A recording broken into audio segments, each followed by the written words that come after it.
जय श्री महाकाल। आप सबका बहुत स्वागत है आपके अपने YouTube चैनल महाकाल तंत्र ज्योतिष पर। मैं आपका मित्र रोहित तिवारी आज आपके साथ पुनः उपस्थित हूँ। हम हस्त रेखा में कुछ विशेष रेखाओं के विषय में आज चर्चा करने वाले हैं।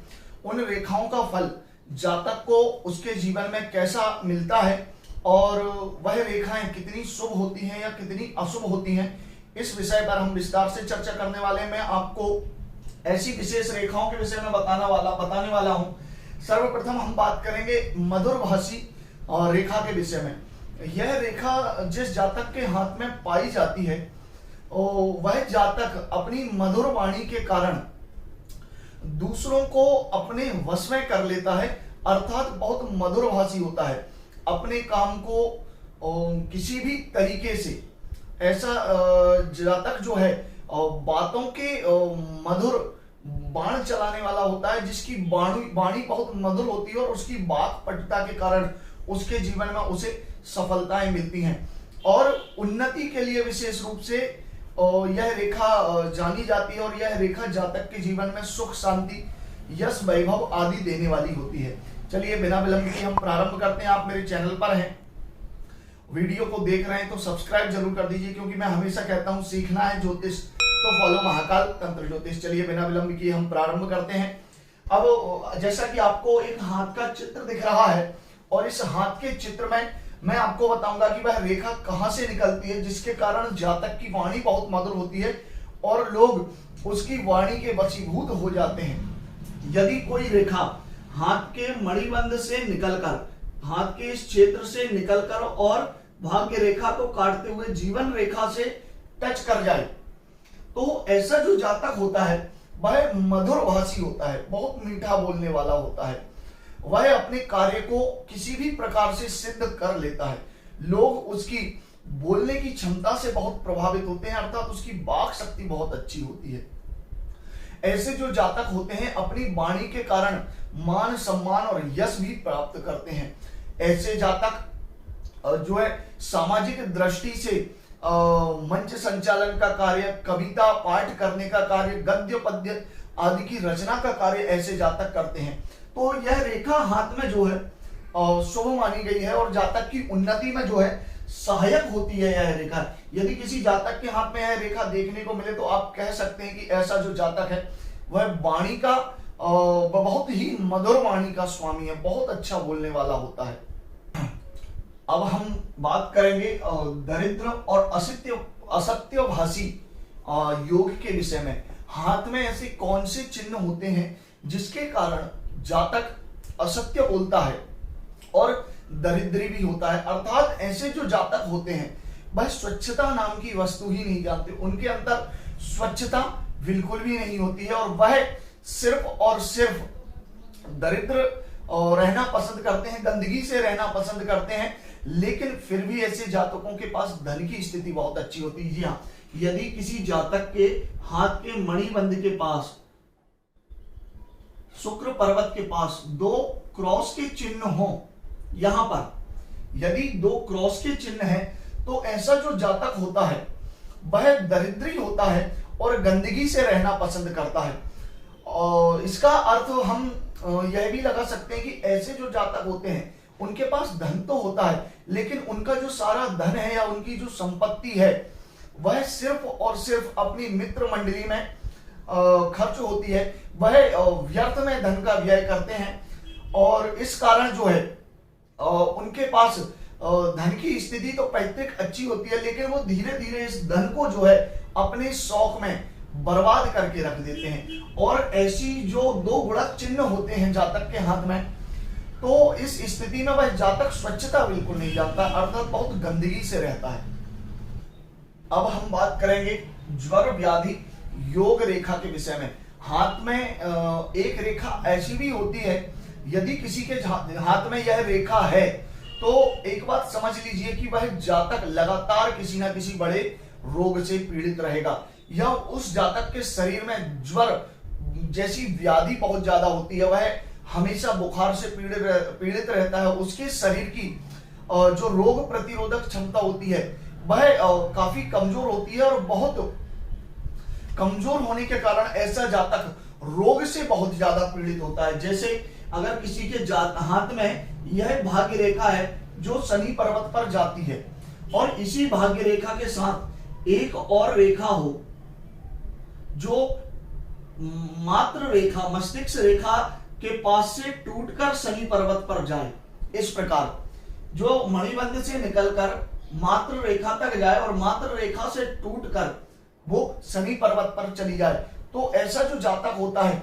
उसकी शरीर की इम्यूनिटी काफी कम होती है, रोग प्रतिरोधक क्षमता बहुत कम होती है, जिसके कारण ऐसा जातक अपने जीवन काल में अधिकांश समय बीमारी में निकलता है। उसे कोई ना कोई रोग लगातार घेरे ही रहता है, वह रोग से मुक्त नहीं होता है। तो जब भी आप किसी के हाथ में भाग्य रेखा के साथ में इस प्रकार की रेखा अगर देखते हैं तो आप कह सकते हैं कि यह जो जातक है वह किसी न किसी रोग से ग्रसित रहता है। एक इसका अर्थ यह भी है कि यह रेखा ना हो लेकिन इसी के अनुरूप यदि भाग्य रेखा हो, इसी के समान यदि भाग्य रेखा हो, तब भी वह भाग्य रेखा जातक को जो है परेशानियां देने वाली होती है, उसके जीवन में लगातार रुकावटें बढ़ती हैं और वह रोग के कारण विशेष रूप से अपने कार्य क्षेत्र में वृद्धि नहीं कर पाता है। तो इस रेखा को भी हाथ में विशेष रूप से देखना चाहिए। अब हम बात करेंगे भाग्यवान रेखा के विषय में, जो जातक को भाग्यवान बनाती है, अर्थात उसका जो भाग्य है वह बहुत प्रबल होता है, वह इतना परिश्रम नहीं करता है जितना उसे लाभ प्राप्त हो जाता है। तो यह रेखा मानव के जीवन में काफी महत्व रखने वाली है, ऐसे जातक काफी भाग्यवान होते हैं। यदि कोई रेखा मणिबंध से निकलकर शनि पर्वत के प्रथम पर्व में आधी चली जाए, जी हाँ, यदि कोई रेखा यहां से निकलकर और शनि पर्वत में चली जाए, अर्थात भाग्य रेखा, जी हाँ, भाग्य रेखा यदि पूर्ण रूप से स्वच्छ है, स्पष्ट है और वह शनि पर्वत की प्रथम पर्व की जो है मध्यम स्थान तक चली जाती है, आधा जो है पर्व घेर लेती है जो शनि पर्वत के ऊपर होता है, तो इस स्थिति में भी ऐसा जातक होता है जो काफी भाग्यवान होता है। ऐसे जातक धर्माचार्य हो सकते हैं और राजनीति में बड़े सफल हो जाते हैं या सैन्य क्षेत्र में उन्हें विशेष पद प्राप्त होता है। तो भाग्य के भरोसे उन्हें अपने जीवन में बहुत सी चीजें प्राप्त होती हैं जितना उनका परिश्रम नहीं होता है, क्योंकि भाग्यम फलति सर्वत्र ना विद्या न च पौरुषम। तो जब भी आप इस प्रकार की भाग्य रेखा देखें तो आप कह सकते हैं कि यह जातक भाग्यवान है, अर्थात इसकी भाग्य रेखा बहुत प्रबल है और मजबूत है, इसे अपने जीवन में सब कुछ प्राप्त हो जाएगा। ऐसा जातक जो है जो सोचता है वही उसे प्राप्त होता है, जैसे कोई कल्प वृक्ष के नीचे बैठकर कल्पना करता हो और वह साकार हो जाती है। जी, अब हम बात करेंगे भोगी विलासी योग रेखा के विषय में। जी हाँ, यदि किसी जातक के हाथ के मणिबंध से निकलकर कोई रेखा शुक्र पर्वत पर चली जाए, जी हाँ, कोई रेखा मणिबंध से निकलकर शुक्र पर्वत पर चली जाए, तो ऐसा जो जातक होता है वह भोगी होता है, चाहे वह धन हो, सुख सुविधा हो या स्त्री का सुख हो या किसी प्रकार का भी सुख है, उसके लिए वो जातक लगातार प्रयास करता रहता है। अर्थात उसके जीवन का एक ही मकसद होता है, उसके जीवन का एक ही अर्थ है, वह भोग करना चाहता है, सुखों का भोग करना चाहता है, वह इस सांसारिक सुख के भोग के लिए बड़ा ललायित रहता है। ऐसा जातक चाहता है कि उसे दुनिया के सारे सुख प्राप्त हो और वह कर्म पर ध्यान ना देकर सुख की और भोग विलास की ओर अधिकतर भागता है। विशेष रूप से यदि हम इस रेखा के विषय में उदाहरण अगर दें तो यह जो रेखा है, यह रेखा महाराज विक्रमादित्य के भाई के हाथ में यह रेखा थी और जिस कारण वह भोग विलास में इतने व्याप्त हो गए थे कि उन्हें अपने अवंतिका के राज्य की भी चिंता नहीं रही थी। वह राजा थे, राजा भर्तृहरि, जिन्होंने भोग विलास के कारण जो है अपने राज्य पर ध्यान नहीं दिया और अतिक्रमण करने वालों ने उनके राज्य पर अतिक्रमण करके राज्य को हथियाने का प्रयास करते रहे। लेकिन उन्हीं के हाथ में भी एक ऐसी रेखा थी जो रेखा उन्हें वियोग देने वाली थी, अर्थात प्रवज्ञा करने वाली थी, संन्यास की तरफ उन्हें ले जाने वाली थी। ऐसी रेखा के विषय में हस्तरेखा के ग्रंथों में आचार्य वराह मिहिर ने बताया है, जो राजा विक्रमादित्य के नवरत्नों में से एक थे और ज्योतिष के पितामह कहे जाने वाले थे कलयुग में। जी हाँ, आचार्य वराह मिहिर ने बताया था कि एक रेखा जो थी वह उन्हें संन्यास देने वाली थी, प्रवज्ञा देने वाली थी, तो वही एक रेखा उन्हें भोग और विलास देने वाली थी। तो यदि इस प्रकार की रेखा जातक के हाथ में हो तो ऐसा जातक निश्चित रूप से भोगी होगा और विलासी होगा, सुख सुविधाओं का आदी हो जाता है। अब हम हाथ में एक ऐसी महत्वपूर्ण रेखा के विषय में चर्चा करेंगे।